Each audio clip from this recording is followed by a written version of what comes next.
It was November 2009. This was the first and last time you waited at midnight with your two buddies at a Canadian store called Future Shop for a little game titled Modern Warfare 2.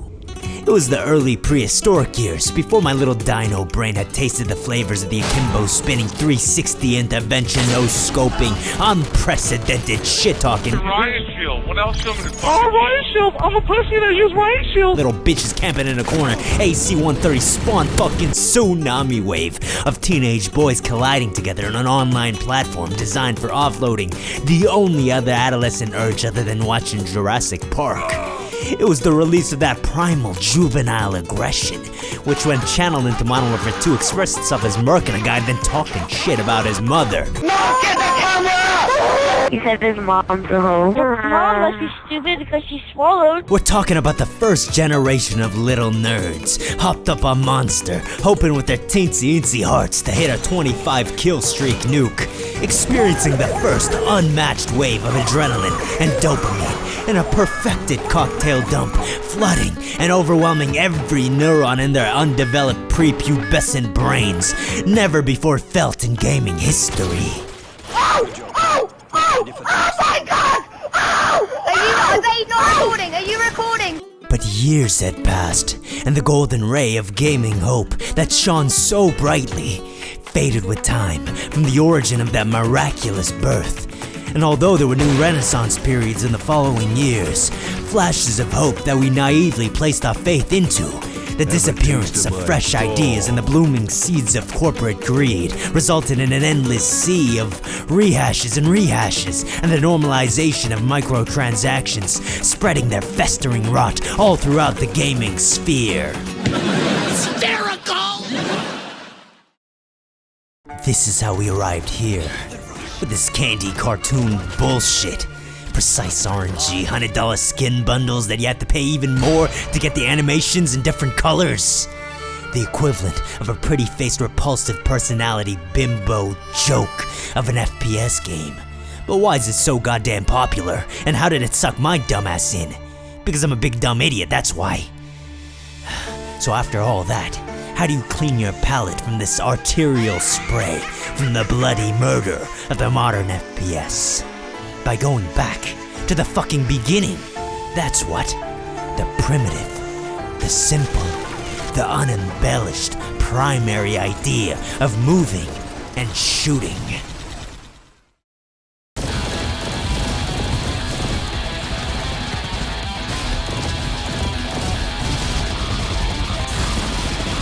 What kind of an ass name for a game's the title RoboQuest?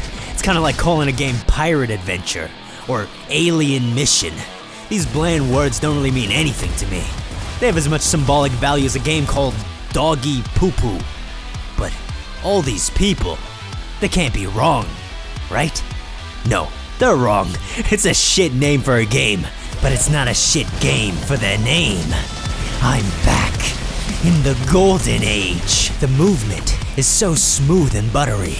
And then you got all your options. You can do the classic walking maneuver, the standard zooming maneuver. You can do the crouch, you can do the slide, you can do the hop, you can do the grind, you can do that grinding hop, you can do the hopping grind. But last but not least, you can do the crouching jump.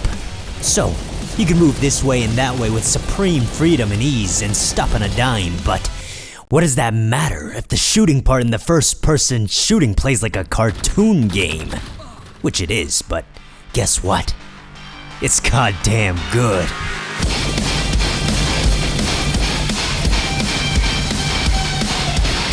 The main reason why this is bueno is that the bullets go where the hell I aim, unlike joke children's game.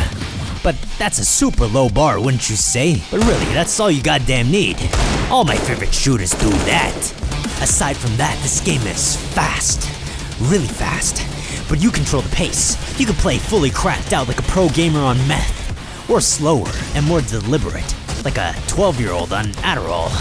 You can rush them down with shotguns, shoot some beams, shoot some balls, tap like you're in aim labs, or just spray them down and zap the ever-living shit out of them. with a number of different weapons that make you feel like you're in the MIB. Half the fun is experimenting with the different things that go pew pew, and then the one that goes like shoo shoo shoo shoo shoo shoo. And you got 2 of them to swap between. The other half of the fun is that the enemies are separated by areas that are like mini Matrix hallways. There's turrets, flying guys, punching guys, ninja guys, paparazzi guys, little ball guy, big ball guy, exploding ball guy, big worm, and more. In each room, the combinations and timings are like a puzzle to be felt through, dodging bullets, grinding rails, and bouncing like Mario, getting gray health back by sucking up the green balls, and creatively finding a path to take down the enemies in the fastest way possible with a unique build and your unrestricted aim. And because this is a roguelike, the next juicy half of the fun are the perks of the run. Things like changing the elements on your guns, juicing up your little murder bots, or tossing your empty gun like a grenade and getting an instant reload. That's my favorite one. And you got the metagame of unlocking the different classes and upgrades that keep the progression and dopamine on a steady IV drip, even when you're not committing cyber terrorist genocide. But wait, there's more! The final half contains all the extra shit this game has to offer. Easter eggs and secret hidden areas, purple puzzle rooms that end in a chest, branching paths and locked doors, the little things that make each run fresh and spurs on new discovery. The distinctive, unconventional, and imaginative bosses, and also Burger fucking Bill. What a deal! We're at 200% fun right now, man. You can have it all today for the low price of whatever the hell it's selling on Steam for right now. Terms and conditions apply. Overall, this game is a breath of fresh air to the stale state of FPS games in the year 2024. Apart from the few gems with real heart, tucked away in the deep trenches of the Steam catalog, the majority of us will unfortunately be sucked in by the glitz and glamour and hype of the big name titles, or pulled down into the same shit swamp by your friends. I get it, man. They want you to grind some bullshit and spend some nice time together in a children's online cartoon game. But how about you tell them to fuck off and instead exterminate some robots in a quest involving a little girl reviving some genocidal robot in the desert that kills its own race on a journey that eventually culminates to blowing up the fucking moon. That sounds rad, right? Yeah, weirdly the story's the only part of the game that's complete dino poo-poo. Ah, human vermin. You're sticking your nose where it doesn't belong, vermin?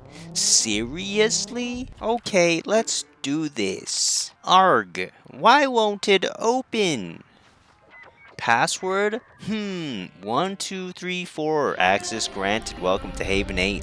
Fucking cartoons, man. They can never get it right. What the fuck?